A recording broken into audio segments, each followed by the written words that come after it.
Now you are watching New Eden Revival Online Church. எனக்கு அன்பான சகோதர சகோதரி, ஆண்டவராகிய இயேசு கிறிஸ்து நாமத்தில் உங்கள் அனைவரும் சந்திப்பதில் நான் பெரும் மகிழ்ச்சி அடைகிறேன். இன்றைக்கான தினவசனம் 1 கொரிந்தியர் 5ஆம் அதிகாரம் 7ஆம் இறைவசனம். பழைய புளித்த மாவை நீக்கி போடுங்கள், அப்பொழுது நீங்கள் புளிப்பில்லாதவர்களாய் இருக்கிறபடியால் புதிய பிசைந்த மாவாய் இருப்பீர்கள். ஏனெனில் நம்முடைய பஸ்காவாகிய கிறிஸ்து நமக்காக பலியிடப்பட்டிருக்கிறார். கர்த்தருக்கு மகிமை உண்டாதாக. இன்றைக்கு இந்த தினவசனம் மூலியமாக ஆண்டவர் பழைய வாழ்க்கையை விட்டு புதிய வாழ்க்கைக்குள் வாருங்கள் என்று ஆண்டவர் சொல்கிறார். இங்கு நாம் வேதாகமத்திலே பழைய புளித்த மாவு என்பது பாவத்தை குறிக்கிறது, பழைய சுபாவத்தை குறிக்கிறது, தீய பழக்கங்களையும் மற்றும் உலக ஆசைகளின் இச்சைகளையும் குறிக்கிறது. கிறிஸ்துவை ஏற்றுக்கொண்ட நாம் பழைய மனிதனை கழற்றி புதிய மனிதனை அணிய வேண்டும் என்று சொன்னார். இயேசுவில் வாழும் வாழ்க்கை மாற்றத்தின் வாழ்க்கைக்காக அது அமைய வேண்டும். புளித்த மாவின் சிறிய தாக்கமும் பெரிய விளைவுகளை உண்டாக்கும்.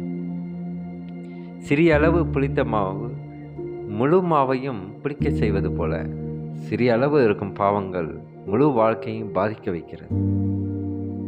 சிறிய தவறுகளை அலட்சியம் செய்யாமல் உடனே அதிலிருந்து மனம் திரும்பினால் ஆண்டவர் அளவு கடந்து ஆசீர்வதிப்பார். கிறிஸ்துவே நம்முடைய பஸ்கா பலியாக இருக்கிறார். கர்த்தருக்கு மகிமை என்றதாக. பழைய ஏற்பாட்டில் பஸ்கா ஆட்டுக்குட்டி இஸ்ரவேலரை மரணத்திலிருந்து காப்பாற்றியது. இன்று இயேசு கிறிஸ்து நமக்காக பலியான தேவனுடைய ஆட்டுக்குட்டியாக இருக்கிறார். அவருடைய இரத்தம் நம்மை பாவத்திலிருந்தும் நித்திய அக்னியிலிருந்தும் விடுவிக்கிறது. கர்த்தருக்கு மகிமை என்றதாக. பரிசுத்தமான வாழ்க்கைக்கு தேவன் நம்மளை அனைவரையும் அழைக்கிறார். தேவன் வெளிப்புற மாற்றத்தை மட்டுமல்ல, உள்ளத்தின் தூய்மையையும் விரும்புகிறார். தினமும் தேவனுடைய வார்த்தையால் நம்மை சுத்திகரிக்க அவசியம் என்பது இன்றைக்கு இந்த தினவசனம் மூலியமாக வெளிப்படுத்துகிறார். பரிசுத்தம் இல்லாமல் தேவனுடைய சித்தத்தை முழுமையாக அனுபவிக்க முடியாது. நன்றியுள்ள வாழ்க்கையை நாம் ஏறெடுப்போம். இயேசு நமக்காக உயிரை கொடுத்ததால் நம் வாழ்க்கை அவருக்கே சொந்தமானது. நம்முடைய சிந்தனை, பேச்சு, செயல் அனைத்தும் தேவனை மகிமைப்படுத்த வேண்டும். ஒவ்வொரு நாளும் நம் வாழ்வு கிறிஸ்துவின் அன்புக்கு நன்றி அறிதலாக இருக்க வேண்டும் என்று ஆண்டவர் வெளிப்படுத்துகிறார். கிறிஸ்துக்குள் பிரியமானவர்களே, இந்த தினவசனம் மூலியமாக நாம் நம் வாழ்வில் என்ன பாடத்தை கற்றுக்கொள்ளப் போகிறோம்?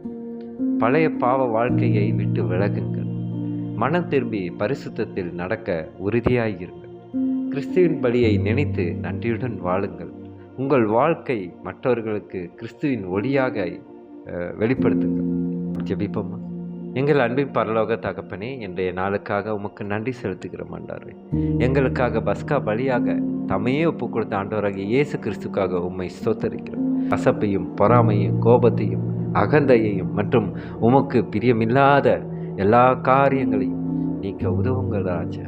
பரிசுத்த ஆவியானவர் எங்கள் இருதயங்களை சுத்திகரித்து புதிய வாழ்க்கையில் நடக்க வல்லமை தாரும். எங்கள் குடும்பங்களை ஆசீர்வதியும் ஆண்டவரே. நோயுற்றவர்களுக்கு சுகத்தையும் மனசொருவில் இருப்பவர்களுக்கு தைரியத்தையும் நீ தாரும் ஆண்டவரே. வேலை தேடுபவர்களுக்கு நல்ல வாய்ப்புகளையும் படிக்கும் மாணவர்களுக்கு நல்ல ஞானத்தையும் ஒழுக்கத்தையும் கற்றுக்கொள்ள தேவ கிருபை செய்யும் ஆண்டவரே. இப்போ ஊழியம் செய்பவர்களை அனைவரும் நீர் ஆசீர்வதியும். உமது சித்தத்தின்படி அவர்கள் ஊழியம் செய்வதாக ஆமென். சோத்திரம். எங்கள் வாழ்க்கை முழுவதும் உமது பரிசுத்தத்தின் அன்பை வெளிப்படுத்தும் சாட்சிகளாக வாழ கிருபை செய்யும் ஆண்டவரே. பலரை உம்மிடத்தில் வழி நடத்தும் கருவியாக நீர் எங்களை பயன்படுத்துவீராக. இவை எல்லாவற்றையும் எங்கள் ஆண்டவர் ரட்சிகருமான புதிய உலகத்தின் மாமன்னராகிய இயேசு கிறிஸ்து மூலியமா ஜெபிக்கின்றோம் நல்ல பிதாவே. ஆமென், ஆமென்.